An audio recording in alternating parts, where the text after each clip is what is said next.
Hey everyone, welcome back to another video that I'm making. And today it's going to be a bit different from the other ones I've made, which are just completely numbers based. Today we are going to go over an actual thesis about Visa and where I think it's going to be going. And at the very end, I'm going to put in a price for you guys. But the main thing I do want to see is talk about is my logic and my view on Visa as a company.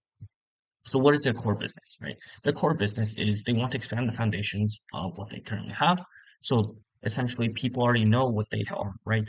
Have the Visa cards, the payment systems, right? They want to expand that foundation, right? They want to make the credit cards easier to use. They want to add more payment systems that are possible.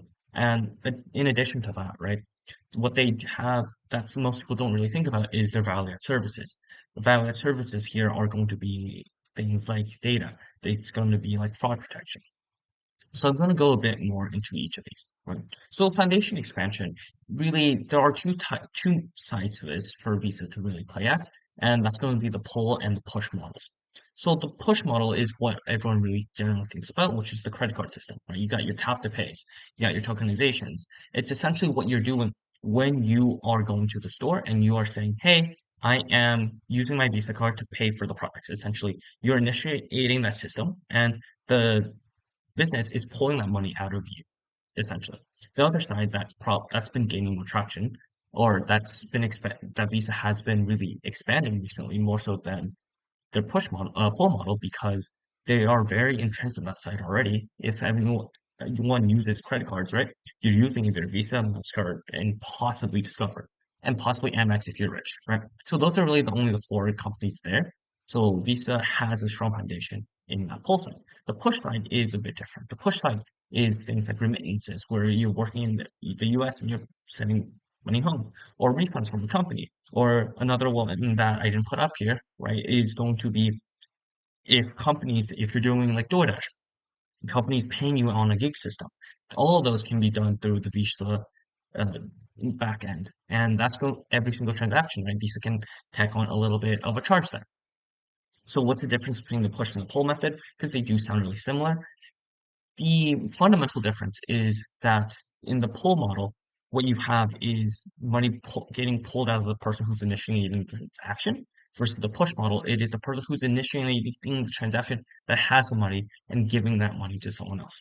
There's some fundamental backend differences, but the idea behind it is very similar. So I just lump these two together as really just an expansion of what they're fundamentally doing. So value-add services, I think, is probably an even bigger part of their ecosystem because without a bunch of these, you probably wouldn't be wanting to use a Visa card. So in here, right, you're talking about like risk and identity solutions. So this is going to be fraud protection. This is going to be essentially making sure that when you're buying something, if that's actually you. I've worked a tiny bit on things similar to this, so I do know the back end a little bit, and it is definitely a very complicated topic. Data intelligence, right? So that's going to be selling your consumer data to companies that may or may want it, right? Think about if you are someone like Nike, right? You probably would want some information on, okay, what kind of consumers are buying our products? Who are we should we target to, right? What is our addressable market? And okay, which customers aren't actually buying our products as much as we want them to, and how do we target that way, right? So that's definitely something that they can sell to bigger companies simply because they do have the data. Even if it is anonymized, they are able to put that data together and give it to someone else. Consulting services is the final one that's also really something that you can add for Visa, right? You had reducing fraud is one thing I talked about with the risk identity solutions, but you still have like royalty programs. Essentially, what they do, right? Visa is going to go out and buy perks for their users. And when they partner with a bank or someone else, those banks and those essentially businesses are able to say, hey, I want to provide these bonuses to users of my credit card to make our credit card more uh, have more perks, right? More like double points and have like benefits of going out for a dining experience, right? Visa is going to buy that on the back end and sell it back to that business that wants to offer that perk. So that's going to be something they can offer, and that's going to be adding value to the cards that they provide for both the end user and the businesses that are sending out the cards. So next up, let's talk about what tailwinds. uh, Visa really has, right? So these are four tailwinds that I think that are really impactful for Visa.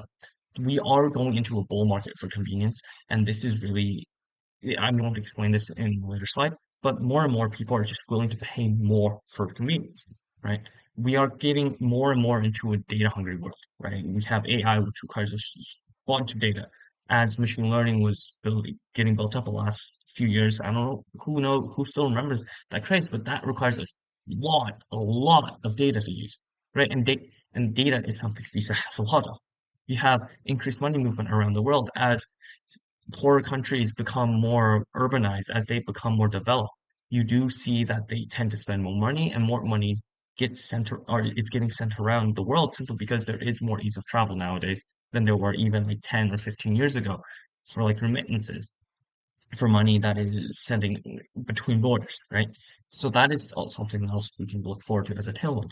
Finally, AI efficiency. I can't mention any company nowadays without talking about AI and how AI is going to improve their efficiency, right? So a bull market for convenience.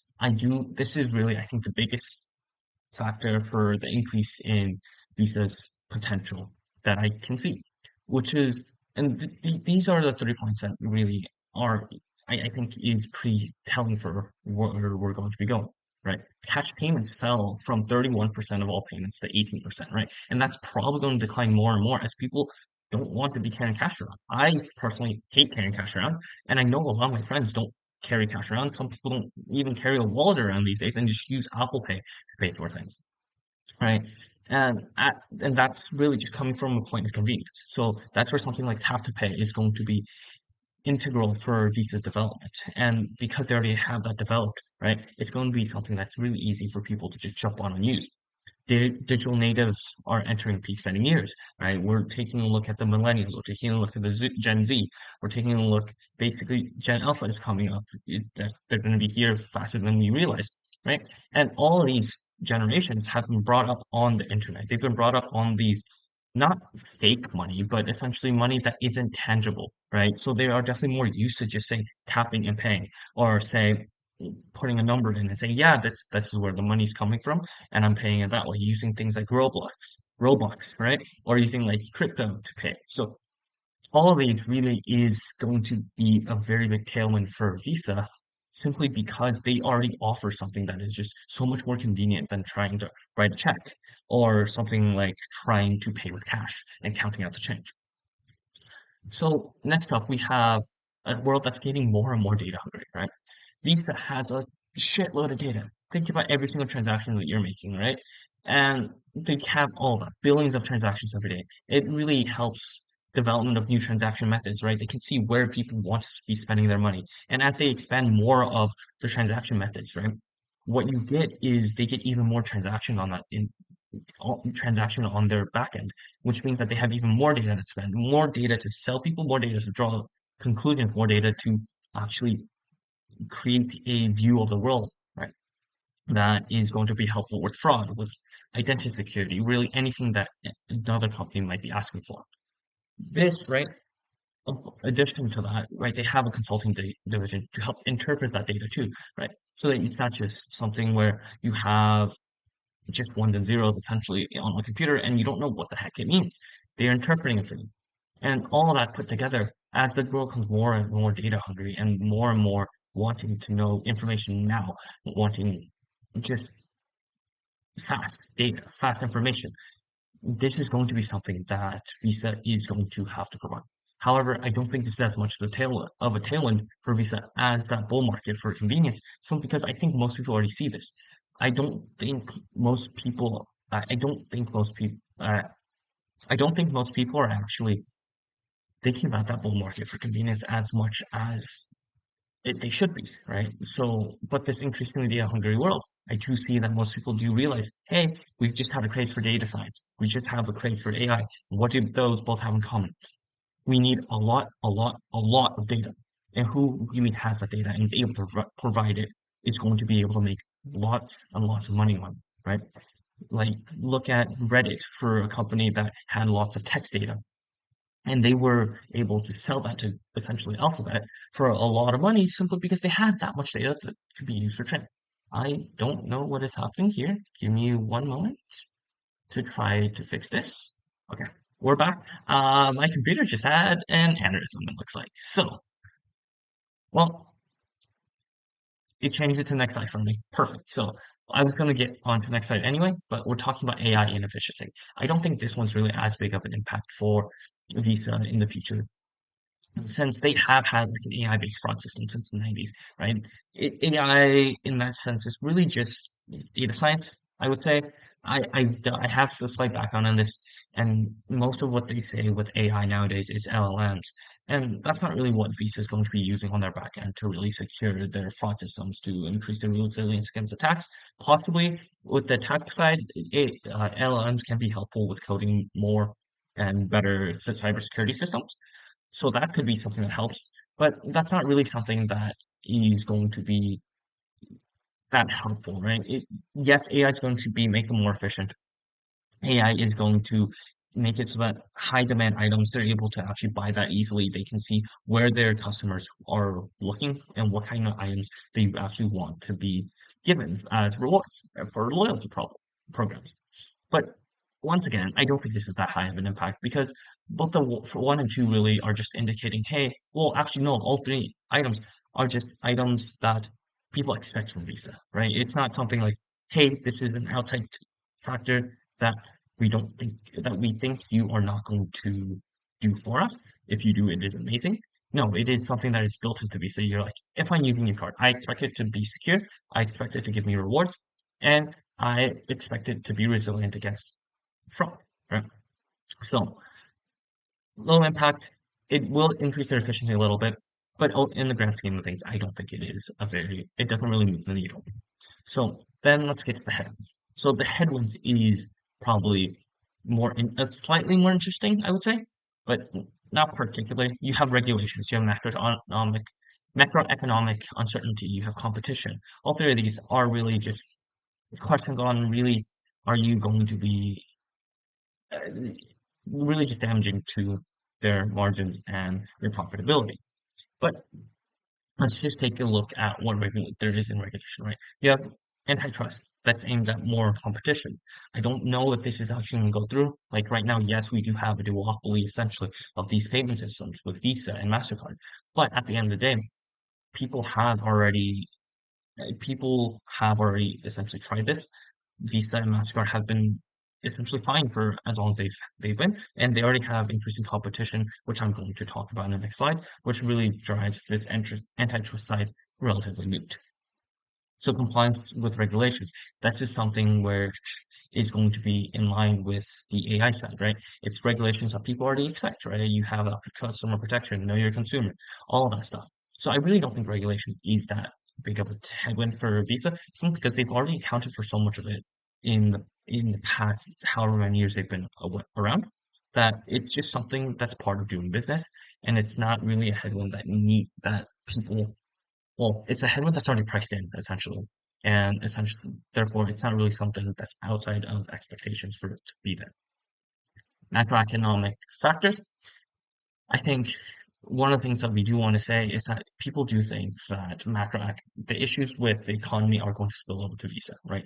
As the economy slows, people are spending less money, which means fewer transactions, which means less money for Visa. But I don't really think that this is that impactful. They also do have high amounts of cross-border business. So now cross-border businesses are getting impacted by things like tariffs, by things like essentially tariffs and just trade restrictions between different countries, right? As global relationships sour, it's going to hurt these cross-border businesses. But I do think that at the end of the day, a bunch of this isn't really that important. I do think, yes, as people spend less, yes, they're going to use their Visa card less, but at the end of the day, they're still going to be using the Visa card, right? You have essentially this company that's pegged to the economy, and as the economy spends more or less, they get a slice of that economic pie. And that is already a lot. And I don't think the macroeconomics is going to be as big of an impact as people really make it out to be. So competition-wise, this is definitely going to be a thing that we do want to take a look at, right? You do have more competitors such as PayPal, Square, Klarna, Affirm. These are companies that are trying to take some market share away from these credit card businesses. But all in all, right, no one's going to be trading in their Visa card for a Klarna card. But even if they do, right, those are still going to be built on the back end of Visa or MasterCard. They have existing rivalries, right? You've got MasterCard, Discover, Amex. Not really, I wouldn't say many of these are really that big of rivalries. Maybe this MasterCard would be one, but Discover and Amex, not really. But all these companies have been around for so long that they're really just coexisting at this point. I don't really see that as being a heightened type of competition that is going to drive their profitability down, right? Peer to peer, this is something which is really going to be like that push method that I was talking about earlier for them, right? This is really things that they haven't had competition in. This competition in spaces that they're trying to get into more so. This is going to be like your Venmos, your Zelles, PayPal's in there as well a little bit. And then you got local networks that like local governments can be building out to pay their citizens. And yes, I do think this is probably more impactful of a headwind than the other two, simply because the competition is always going to be a headwind. And I think this field, a lot of people want to get in on it because they see how profitable companies like Mastercard and Visa are. They see how easy it is for them to make at scale thousands of transactions. And if you make billions of transactions over a year and you just even get a couple cents out of it, right? That's still millions of dollars. You and you scale that up, right? You get that information you can sell. It is a very lucrative looking business and area that competition does want to go into. So what is my overall thesis for Visa? I think that the bull market for convenience outweighs any competition that might be out there, right? I think because of that bull market for convenience, all these companies are going to succeed. I don't think that any one of them are going to get credit out and all of them are going to succeed relatively well. I do think that the regulations are priced in and the macroeconomic impacts are going to be countered either by increasing usage or simply because it's not really that impact. Visa doesn't really care that much about as much as people think about the reduction in spending. Finally, I do think that AI is helping to sustain a moat that is around the company that like that fraud protection, that loyalty program, all that AI is helping sustain that moat, which makes it a lot more comfortable and a lot more predictable of a company. All right. So overall price, I know I didn't get into any of the nitty gritty, but I am going to give you guys a price where I think Visa should be. And based on my analysis, you guys can take a look in the comments, not the comments, sorry, in the description. I'll leave a link to the spreadsheet where I have all of my notes for not all of my notes, but rather all the data that I used to come up with these numbers. So you guys can take a look at that as well. So from a revenue standpoint, right, I think that they're probably intrinsically worth 340-ish dollars from free cash flow, about 380, which means I do think I'm going to peg my number overall value at in the middle of there for at 360, right? I think that's pretty good, which means that there's a target for a 15% increase next year of $414. Currently trading at 346, so essentially right at its at where I think it's intrinsically worth. Therefore, I think that it is a hold, but it is definitely a company I am interested in looking if there is a great buying opportunity because of what I laid out in my thesis. Thank you guys for watching so much. Let me know what you think of this new format. This format definitely takes more time, but I do think that this is more helpful for me. Let me know if you guys disagree, agree, or and if there's any other companies you guys would like me to do this type of dive in. Thank you guys so much, and hope you guys have a great rest of your day.